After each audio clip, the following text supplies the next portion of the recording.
जैसा कि हम पहला क्वेश्चन देख सकते हैं, इसमें दिया है the ratio of cost price and selling of an article is 8:9। तो प्रॉफिट परसेंटेज पूछा है, तो हम बेसिक से स्टार्ट कर रहे हैं। तो इसने 8:9 दिया हुआ है। क्या दिया हुआ है? Cost price and selling price, ठीक है। तो उसने पूछा प्रॉफिट परसेंटेज कितना होगा। तो 8 से हमें 9 पे, तो प्रॉफिट कितने का हुआ? 1 रुपये का हुआ दिख रहा है। तो प्रॉफिट किस पे होता है? प्रॉफिट हमेशा जो होता है कॉस्ट प्राइस पे होता है। तो हमें 1/8 लिख के 200 से मल्टीप्लाई कर देते हैं, तो 12.5% आता है। इस हिसाब से हमारा आंसर जो हो जाएगा थर्ड हो जाएगा। तो ये सिंपल है, ऐसे ही बेसिक से चलेंगे। बेसिक से पूरा एडवांस तक का मैं आपको बताऊंगा कैसे कौन क्या क्या चीज़ें निकलती हैं, हर तरीके से बताऊंगा, रेशियो से भी और उस तरह से भी। सेकेंड क्वेश्चन दिया हुआ है, a shopkeeper sells a commodity at a 1470 and earns 16.2/3% profit पे। Find the cost per profit cost price of that commodity, ठीक है। तो 1470 में वो क्या करता है? उसको सेल करता है। तो ये हमारा सेलिंग प्राइस हो जाएगा। ये दूसरा है, पहला सेलिंग प्राइस जो हो जाता है 1470। उस पर जो प्रॉफिट होता है उसने दे रखा है क्या? 16.2/3% का प्रॉफिट हो जाता है। 16.2/3% कितना होता है ये आपको मालूम होना चाहिए। तो हर एक परसेंटेज मालूम होना चाहिए आपको। जैसे कि आपको 1/2 का मालूम होना चाहिए कि 50% का 1/2 होता है। 33.3% का जो होता है 1/3 होता है। इसी तरह 25% का 1/4 होता है 20% जो होता है आपका 1/5 होता है। और जो हमारा 16.2/3% होता है वो 1/6 का होता है। ये हमें मालूम होना चाहिए। और 1/7 का जो होता है वो 14 से 2/7 होता है। तो आप ये देखिए, जैसे जैसे बढ़े नीचे की वैल्यू बढ़ती जा रही है, परसेंटेज कम होते जा रहा है। तो ये हम सबको पूरा ये याद होना चाहिए, हमारे दिमाग में होना चाहिए। तो प्रॉफिट परसेंट या 16.2/3% दिया हुआ है, तो इसकी वैल्यू क्या होगी? 1/6 होगी। यानी ये कॉस्ट प्राइस होगा, ये प्रॉफिट होगा। प्रॉफिट दिया हुआ तो ऊपर प्रॉफिट होता है, और हमेशा प्रॉफिट किस पे निकलता है? कॉस्ट प्राइस पे। तो हमेशा जो नीचे होता है वो कॉस्ट प्राइस होगा और ये प्रॉफिट होगा, क्योंकि वही प्रॉफिट परसेंटेज दिया, इसलिए ऊपर जो होगा वो हमेशा जो दिया रहता है वही होता है। तो कॉस्ट प्राइस अगर 6 है, प्रॉफिट 1 है, तो सेलिंग प्राइस जो हो जाएगा वो हमारा 7 हो जाएगा। 6 + 1 7। तो 7 की वैल्यू कितनी दी हुई है? 1470 दी हुई है। कितनी बढ़ जाएगा? 1470 दी है, तो 7 2 14, 210 हो जाएगा। ये 210 क्या है? ये की वैल्यू 210 है। तो 6 की वैल्यू क्या होगी? 6 क्या है? हमारा कॉस्ट प्राइस है। तो कॉस्ट प्राइस 6 है, तो 6 की वैल्यू कितनी हो जाएगी? 6 2 1260 रुपये हो जाएगी। तो उसने पूछा है आपसे कॉस्ट प्राइस की वैल्यू, तो कॉस्ट प्राइस हमारा कितना आ गया? 1260। तो ये हमारा आंसर हो जाएगा।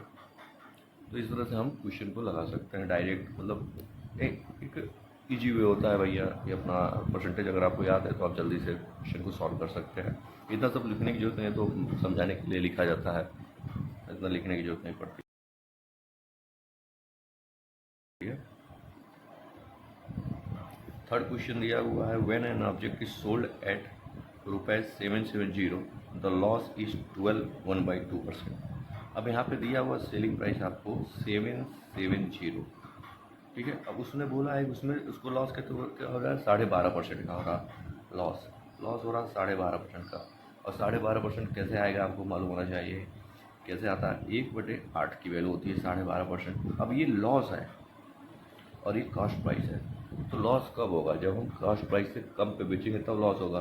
कॉस्ट प्राइस में से अगर हम 1 घटा देंगे तो हमारी सेलिंग प्राइस आ जाएगी, यानी 8 - 1 = 7, ठीक है। लॉस परसेंटेज दिया था इसलिए ऊपर वाला लॉस हो गया और ये पीछे कॉस्ट प्राइस होगी।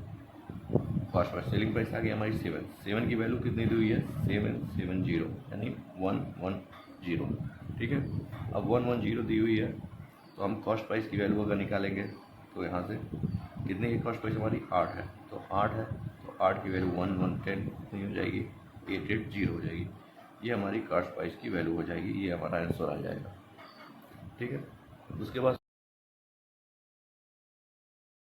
वो दिया हुआ, Mohan purchased article and sold it for 28,170.50 and earn 15% profit on the cost price. What was the cost price of the article?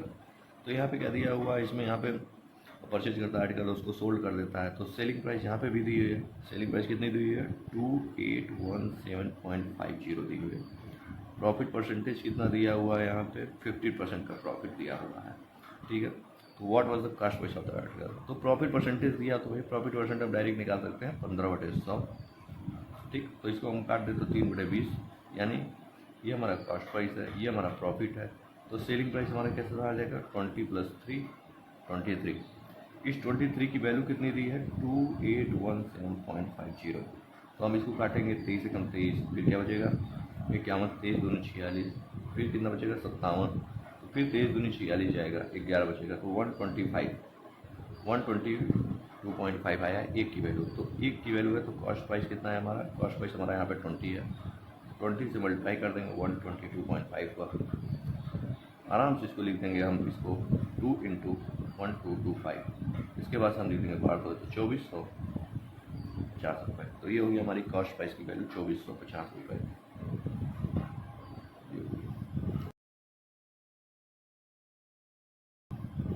अब आते हैं हम 5वें क्वेश्चन पर। 5वां क्वेश्चन दिया, the owner of a cell phone shop charges his customer 23% more than the cost price. Cost price से 23% मोर, 23%, तो 23% की वैल्यू हो जाएगी 23/100। ये हो जाएगा हमारा कॉस्ट प्राइस, ये हो जाएगा उसकी प्रॉफिट। तो सेलिंग प्राइस कितनी हो जाएगी हमारी 123।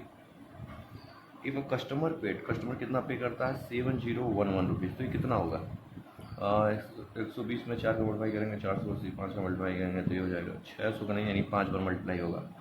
तो 5 120 25 600 और 615, 615 के दूसरे बचा कितना 85 86 861, यानी 7 से मल्टीप्लाई करेंगे तो क्या आएगा, अगर मैं 7 से मल्टीप्लाई करूँ तो 123 × 7 कितना होगा, शाम पे 21 7 14 2 16 861, यानी 57। तो 57 में मल्टीप्लाई करने पे जो है हमारा है। Then what was the cost price of the cell phone, दूसरा कॉस्ट प्राइस पूछा सेल फोन का। तो सेल फोन का कॉस्ट प्राइस कितना आएगा भाई, सेल प्राइस और कॉस्ट प्राइस भैया, तो इसके हिसाब से 100 मेरा कॉस्ट प्राइस है, तो 57 के हिसाब से तो 5700 होना चाहिए। तो मतलब इसका मतलब हो जाएगा इसका आंसर नन ऑफ दीज, तो आएगा इसका आंसर। तो ये हो गया हमारा 5वां क्वेश्चन।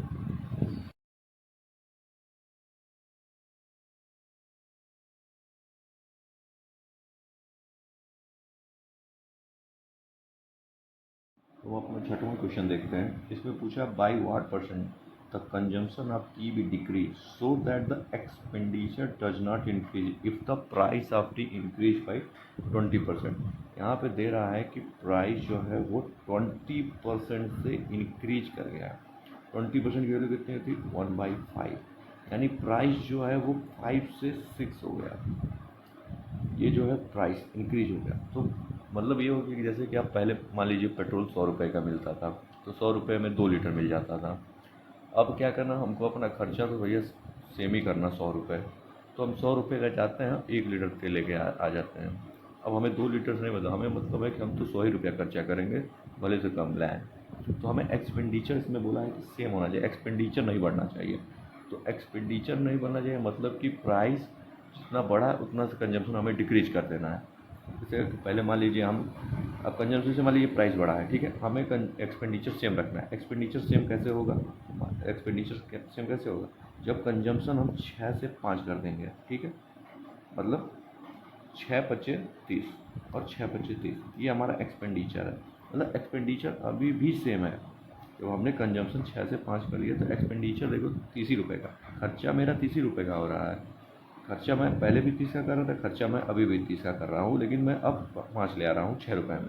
तो वही पूछ रहा है कि कंजम्पशन हम कितना डिक्रीज कर दें। तो कंजम्पशन हम कितना डिक्रीज कर दिया, 6 से 5 चले गए, तो हमने कितना डिक्रीज कर दिया, 1 डिक्रीज कर दिया, कितने पे 6, तो कितना परसेंट डिक्रीज हो गया 62/3% डिक्रीज हो गया। ठीक है, देखो इसको समझने के लिए ऐसे भी समझ सकते हो कि प्राइस पहले 500 था, 20% बढ़ गया, तो 20% बढ़ गया तो इसका मतलब कितना हो जाएगा, ये 600 हो जाएगा बढ़ के। ठीक है, अब हमें कंजप्शन सेम रखना, मतलब कंजप्शन मान लीजिए आपका पहले हो रहा था 6000 रुपये, तो 6000 रुपये के लिए क्या होगा भैया कि हम 120 से मल्टीप्लाई कर देंगे, ये कंजप्शन है मेरा, ये प्राइस है, तो 120 500 में मल्टीप्लाई करोगे कितना आएगा, सॉरी 12, तो 12 × 5 = 60, 6000 रुपये हुआ, 12 से मल्टीप्लाई किए तो अब हमें 6,000 इधर भी बनाना है, कंजम्पशन हमें सेम रखना। तो कंजम्पशन सेम रखने के लिए यहाँ पे हमें 10 का मल्टीप्लाई करना पड़ेगा।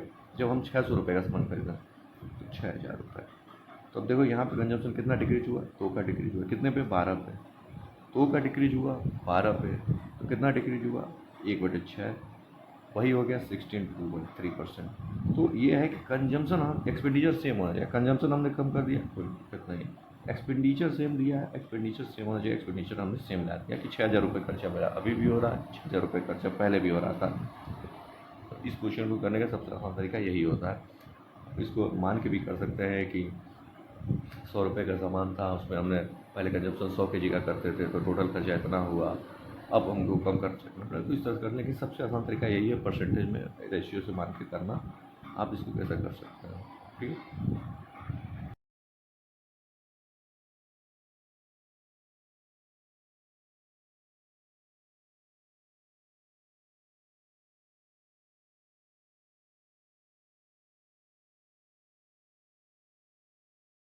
आते हैं सातवें क्वेश्चन पे। सातवां क्वेश्चन दिया है वो shopkeeper earns 20% profit on selling price. अब ये देखने में तो छोटा क्वेश्चन है, लेकिन जब पहली बार किसी के सामने आता तो वो सोचने लगता शॉपकीपर सेलिंग प्राइस पे प्रॉफिट परसेंटेज कैसे निकालूं, what is his profit percentage on cost. यानी बोल रहा है कि सेलिंग प्राइस में हमें 20% का प्रॉफिट हुआ, यानी सेलिंग प्राइस पे जो है हमें जो प्रॉफिट हो रहा है वो कितना हो रहा है, वो हो रहा है 20% का, यानी 1/6, ठीक है, 1/5, हम तो मैंने आपसे बताया कि जो प्रॉफिट परसेंटेज दिया रहता है वो हमेशा ऊपर होता है। अब लेकिन उसमें ये बताया है कि सेलिंग प्राइस पे जो है, सेलिंग प्राइस पे जो है हमारा प्रॉफिट जो हो रहा है वो कितना हो रहा है, सेलिंग प्राइस। तो ये नीचे वाला क्या होगा, वो सेलिंग प्राइस होगा, और प्रॉफिट कितने का, 1 रुपये। तो आपको ये सोचना पड़ेगा सेलिंग प्राइस अगर 5 रुपये का है, ठीक है, प्रॉफिट अगर 1 रुपये का है, तो कॉस्ट प्राइस कैसे आता, कॉस्ट प्राइस कैसे आता था, कॉस्ट प्राइस कैसे आता, कॉस्ट प्राइस करते थे उसमें हम प्लस प्रॉफिट जोड़ते थे, तो क्या आ जाता था, सेलिंग प्राइस आ जाता था। तो सेलिंग प्राइस कितना दिया हुआ, सेलिंग प्राइस यहाँ 5 दिया हुआ, प्रॉफिट कितना है 1 दिया, कॉस्ट प्राइस कितना हो जाएगा, तो कॉस्ट प्राइस यहाँ हो जाएगा 4 रुपये, ठीक है। कॉस्ट प्राइस 4 रुपये है, प्रॉफिट हमें 1 रुपये का हो रहा है, तो ओवरऑल कॉस्ट प्राइस पे प्रॉफिट परसेंटेज कितना होगा, कॉस्ट प्राइस पे तो प्रॉफिट 1 का हो गया, कॉस्ट प्राइस हमारा 4 का है, तो भैया हमें प्रॉफिट कितने का हो जाएगा, 25% का प्रॉफिट हो जाएगा। ये आंसर है। दिखने में छोटा सा क्वेश्चन है, पर ये जो है कंफ्यूजिंग है। जो पहली बार देखेगा वो सोच नहीं पाएगा मैं कैसे निकालूँ सेलिंग प्राइस पे। तो इस तरह से हम इस क्वेश्चन को कर सकते हैं। अब हम करेंगे अपना 8वां क्वेश्चन। इसमें दिया हुआ है the price of T increase by 20%, hence the expenditure of a family increased by 10%, find out by what percent the consumption has been decreased। यहाँ पे एक्सपेंडिचर बढ़ रहा है, तो मैंने आपको क्या बताया कि प्राइस इंक्रीज हो रहा है 20% से। 20% का मतलब 20% का मतलब कितना होता है, 1/5, यानी जो प्राइस है वो कितना हो गया, प्राइस 5 से 6 हो गया, कंजम्पशन हमें निकालना है। एक्सपेंडिचर कितना होगा, एक्सपेंडिचर कितना हो गया, 10 to 11 हो गया, कितना बोला, 10% से बोला है ना, 10% का मतलब 1/10, 10 से 11 हो गया। तो अब हमें बताना है कंजम्पशन कितना डिक्रीज हुआ। तो मैं आपसे क्या बताया, इसको x मान लीजिए, इसको y मान लीजिए, मैं सिंपल सा, ठीक है।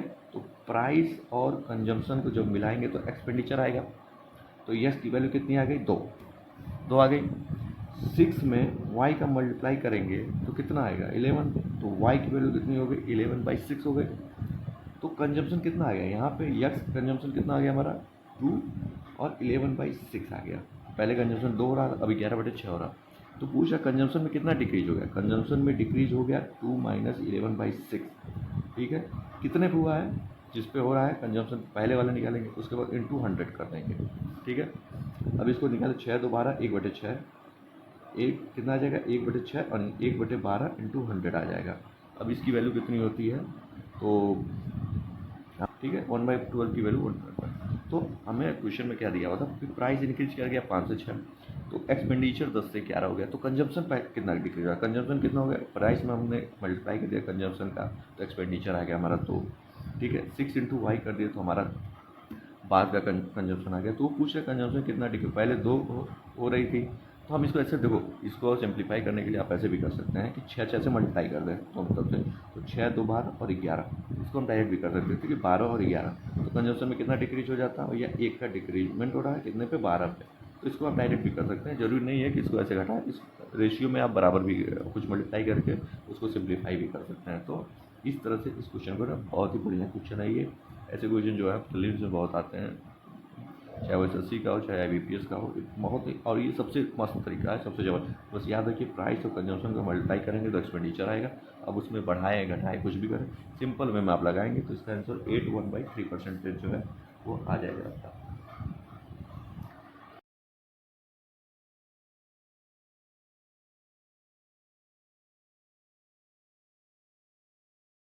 अगला क्वेश्चन दिया हुआ है, A coconut merchant finds that the cost price of 2750 coconut is the same as the selling price of 2500 coconut।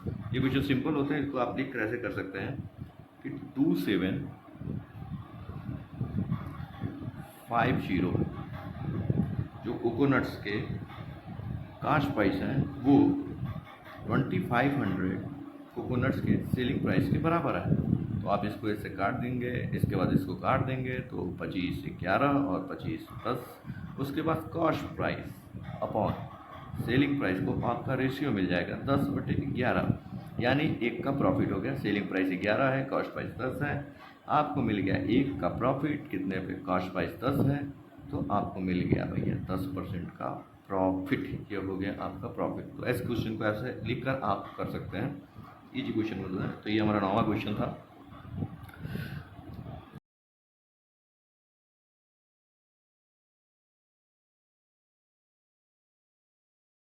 अब आते हैं 10वें क्वेश्चन पर, जिसमें दिया है the loss percent incurred when object is sold at 436 is equal to the profit percent which is gained if the object is sold at ₹464, find the cost price of the object। तो 10वें question में ये करना है कि जब 436 रुपये का सामान, 4306 रुपये का जब सामान जो हम सेल करते हैं और जब हम उसको 464 का सेल करते हैं, तो इन दोनों के बीच का जो गैप है, लॉस परसेंटेज भी उतना ही होता है और प्रॉफिट परसेंटेज भी उतना होता है। तो ये जो है इन दोनों के बीच की वैल्यू जो कि बराबर होगी, तो हम इसको ऐसे लिख सकते हैं 436 में अगर हम जो लॉस की वैल्यू है, लॉस की वैल्यू हम मान सकते हैं, मान लीजिए भैया वाई लॉस हुआ है 464 मान लेते हैं, जो प्रॉफिट हुआ भी हुआ होगा वो भी सेम होगा, यानी 112 होगा।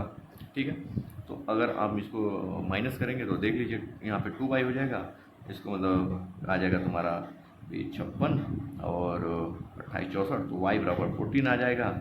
तो x की वैल्यू हमारी आ जाएगी 450। ठीक है, तो ये पूछा find the cost price of the, तो 450 रुपये होंगे।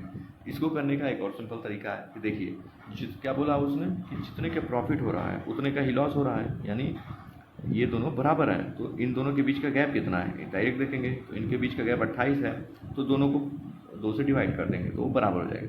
अगर मान लीजिए यही 2 और 3 और 1 देता है कि लॉस 3 का हो रहा है, प्रॉफिट 1 का हो रहा है, तो 3 1 4 लेते, 4 की वैल्यू 28 होती है, 1 की वैल्यू 7 होती है, तो इसमें 21 रुपये जोड़ देते, तो हमारा वैल्यू आ जाता 4 7 और 5, 457 आ जाता। तो ऐसे निकालते हैं, इसमें इक्वल दिया है तो 1:2 हो जाता। तो अब हम उसी से रिलेटेड एक ग्रामर क्वेश्चन देखेंगे। तो उसमें देखिए क्या दिया हुआ है कि a shopkeeper sell an article for 78, जब वो 78 का आर्टिकल बेचता है तो उसको डबल का प्रॉफिट होता है that way burn is sold, जब वो 69 का बेचता है, यानी 69 पे बेचने पे भी उसको प्रॉफिट हो रहा है और 78 पे बेचने पे भी उसको प्रॉफिट हो रहा है। पर जो प्रॉफिट यहाँ से यहाँ तक का हो रहा है, तो वो 78 का बेचता है तो उसको डबल का प्रॉफिट होता है, यानी यहाँ से यहाँ तक के उसको प्रॉफिट डबल का हुआ है, यहाँ से यहाँ तक की प्रॉफिट उसको 1 का हुआ है एक्स की।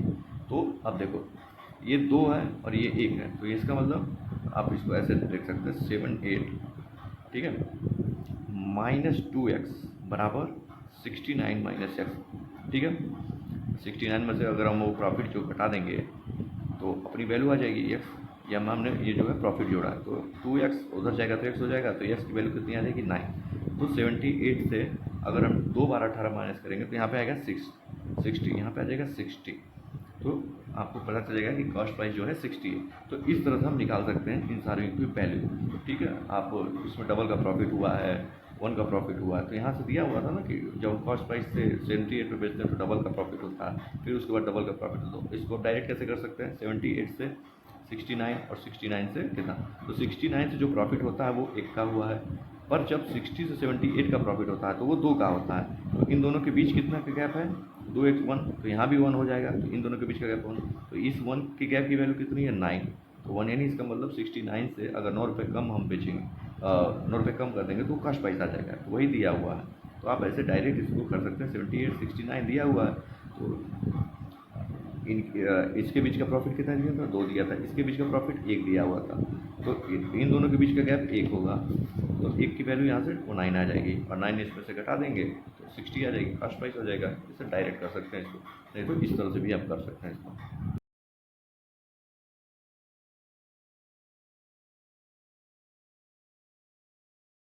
13 नंबर का क्वेश्चन, 12 नंबर का क्वेश्चन देखेंगे। 12 नंबर का क्वेश्चन दिया, by selling an object for 900 a man earns double the profit of what he would have lost had he sold it for 450। तो देखो, जब वो 900 रुपये का बेचता है तो उसको जो प्रॉफिट होता है 450 रुपये बेचने पे, ये मान लेते हैं हमारा कास्ट प्राइस है, तो उसको जो लॉस होता है उसको डबल प्रॉफिट होता है। मतलब कि मैं अगर मान लूँ यहाँ पे x का लॉस हो रहा है तो उसको प्रॉफिट जो हो रहा है 2x का हो रहा है, समझ में आया। तो इन दोनों के बीच का गैप कितना हो गया, 2x और 3x, इनके बीच की वैल्यू कितनी है, 450, तो यस की वैल्यू कितनी आ जाएगी, 150, यानी 150 आ गई। या तो अब 150 इसमें जोड़ के इसको 450 से आप इसको क्या कर सकते हैं, 150 जोड़ेंगे तो 600 आ जाएगा, या तो इस प्रॉफिट में से 150 दो 300 घटा देंगे तो 600 आ जाएगा। तो इसको करने का डायरेक्ट वैल्यू हो गया।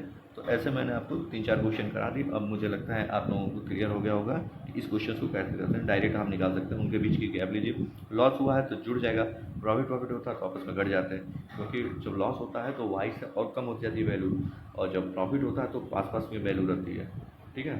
तो इसमें दिया हुआ था कि जो लॉस होता है उसका डबल प्रॉफिट होता है, तो हमने प्रॉफिट 2x मान लिया और लॉस जो है x मान लिया, उसकी वैल्यू उन दोनों को जोड़ दिया, उन दोनों के बीच की गैप जो आया 3x और 450 होता है, इसकी वैल्यू 150 आ गई ना, हमने उसके बाद से निकाल लिया। तो इस तरह से आप निकाल सकते हैं। तो ये हमने टोटल 12 क्वेश्चन जो है हो गए। उसने कॉस्ट प्राइस नहीं पूछा, उसने पूछा है कि if he sells it at profit of 20%, तब पूछा है कितने होते हैं। अगर वो 20% प्रॉफिट में बेचता तो 600 पे 20% का प्रॉफिट का मतलब हो जाएगा कि आपने उसको 5 से 6 कर दिया है, तो आप ऐसे भी लिख सकते हैं 120 बटे 100, तो इसको कर दें 100 से 600, तो 720 रुपये जो होगा सेलिंग प्राइस आ जाएगी जब आप उसे 20% प्रॉफिट में बेचेंगे।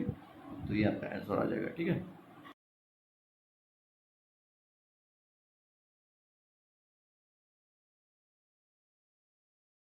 एक डिफरेंट टाइप का क्वेश्चन करते हैं, जिसमें दिया है एक आदमी है जो 5 रुपये में 6 पेंसिल खरीदता है, 6 पेंसिल वो 5 रुपये में खरीदता है, और जब उसको बेचता है सेल देम एट 5 फॉर ₹6, तो वो 5 पेंसिल 6 रुपये में बेच देता है। तो हम पेंसिल को बराबर कर लेते हैं कि वो 5 और यह 6 से मल्टीप्लाई करेंगे तो कितना हो जाएगा, 30 पेंसिल वो 25 रुपये में खरीदता है, पर जब वो बेचता है 30 पेंसिल तो उसे 36 रुपये में बेचता है।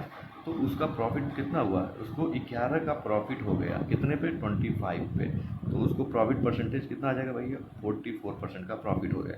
तो इसको हम सिंपल बना के कर सकते हैं कि 30 पेंसिल वो 25 रुपये में खरीदता। हमने पेंसिल का जो क्वांटिटी है वो बराबर कर दी ताकि हमें क्वेश्चन लगाने में आसान हो। तो हमने 30 पेंसिल 25 रुपये में खरीदा और 30 पेंसिल को 36 रुपये में बेचा, तो हमें प्रॉफिट कितने का हो गया, 44% का हो गया। तो इस तरह से हम इस क्वेश्चन को कर सकते हैं।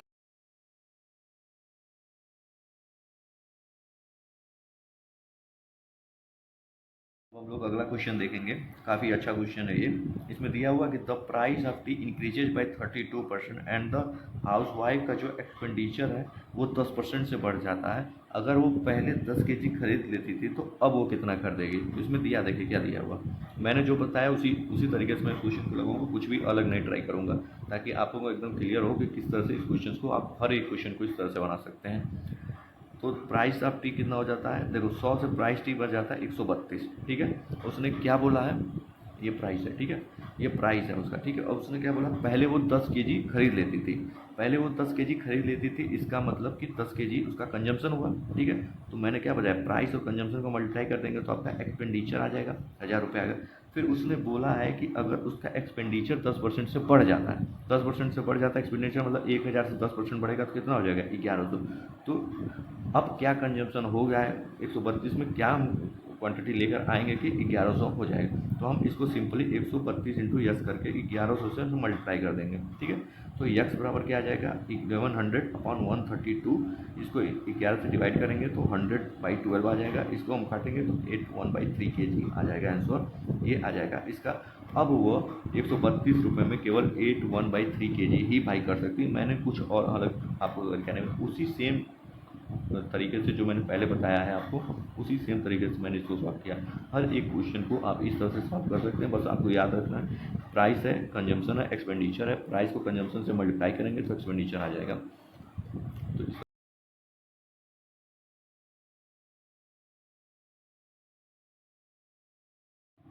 अगला क्वेश्चन हम करेंगे इसमें, a shopkeeper sells an article for 10% profit if he buys it for 4% less and sells it for 83/4% profit then he gets ₹10 more. तो ओरिजिनल कास्ट प्राइस पूछा था। तो हमें क्या दिया हुआ, एक शॉपकीपर है जो 100 रुपये के सामान को मान लेता हूँ 100 रुपये है, ठीक है, उसको 10% प्रॉफिट बेचता, मान लेता हूँ 10% प्रॉफिट तुम्हारा हो गया 110 रुपये। अगर वो 100 रुपये की जगह सामान को 4% लेस में खरीदता, तो 4% लेस मतलब 96 रुपये में खरीदता, तो जो और उसको सेल करता 18 सहित 3/4%। तो इसकी वैल्यू हम निकाल लेते हैं, 18 75 बटे 4% होगा तो 25 या 75 25 होगा, तो यानी 3/16 का प्रॉफिट मिलता है, यानी 16 के सामान को वो 19 में बेचता। तो 16 की वैल्यू दी हुई है 96, तो 19 की वैल्यू कितनी है, 16 छक्के 96, तो 19 छक्के 114, तो वो 114 मिलता जब उसको 8 सहित 3/4% के प्रॉफिट बेचता। तो ये कितने का प्रॉफिट हुआ यहाँ पे 4 का। लेकिन उसने कितना बोला है कि देन ही गेट्स 10 रुपये मोर, तो हमें कितना मिल रहा है 4, तो 4 की वैल्यू कितनी हुई 10, यानी एक की वैल्यू 10/4, तो ओरिजिनल प्राइस होती है 4 और 25 से मल्टीप्लाई हो जाएगा, यहाँ पे आ जाएगा तुम्हारा 250 रुपये। तो ओरिजिनल कास्ट प्राइस कितना आ गया 250 रुपये। तो हमने क्या किया, मैं फिर से समझा देता हूँ, दिया हुआ था मैंने कास्ट प्राइस मान लिया 100 रुपये, अगर वो 10% के प्रॉफिट पे बेचता पहले तो हमें 110 रुपये सेलिंग प्राइस होती।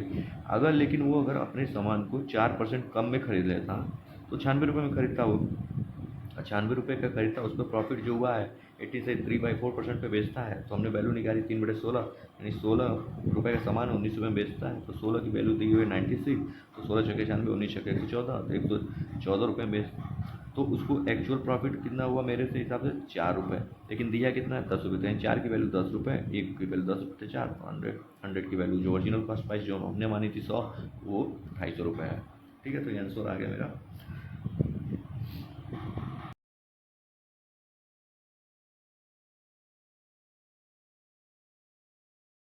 क्वेश्चन ऐसे मैं आप लोगों को बता दूं ताकि आप लोगों को कोई डाउट ना रह जाए। दिया है a shopkeeper sells an article at 20% profit, यानी 100 रुपये के सामान को वो 120 रुपये में बेचता है, ठीक है। लेकिन यदि अगर वो 10% कम में वो खुद खरीदता, यानी 90 रुपये में खरीदता, तो उसको जो होता sold it for ₹12 less he would have earn 30% profit, यानी उसको 30% का प्रॉफिट हो जाता अगर वो, तो 90 का 30% कितना होगा 27, यानी 170। और उसने कितना दिया है कि 12 रुपये कम में बेचा, 12 मेरा कितना आया 3 रुपये कम में बेचा है, तीन, एक की वैल्यू कितनी हो गई 4। तो पूछा है ओरिजिनल कास्ट प्राइस क्या होगा, तो 4 दिया हुआ है, तो 100 की वैल्यू कितनी हो जाएगी भाई 400, तो हमने जो माना 100 रुपये कास्ट प्राइस, उसकी एक्चुअली वैल्यू कितनी होगी 400, तो यही आंसर होगा, ठीक है। तो मैंने इस पर आपको 2 क्वेश्चन करा दिया, तो मुझे लगता है आप लोगों का क्लियर हो गया होगा कि 100 रुपये के सामान को अगर वो 20% में बेचता तो 120 रुपये में बेचता, अगर वो 100 रुपये के सामान को खुद 10% कम में खरीदता तो 90 रुपये में खरीदता, उस पर 30% का प्रॉफिट 117 होता। इसमें दिया हुआ है कि 12 रुपये कम उसको मिलते, तो 117, मेरा कितना आ रहा है 3 रुपये कम होता, 3 रुपये की वैल्यू 12 दिया है, एक की वैल्यू 400, 100 की वैल्यू 400,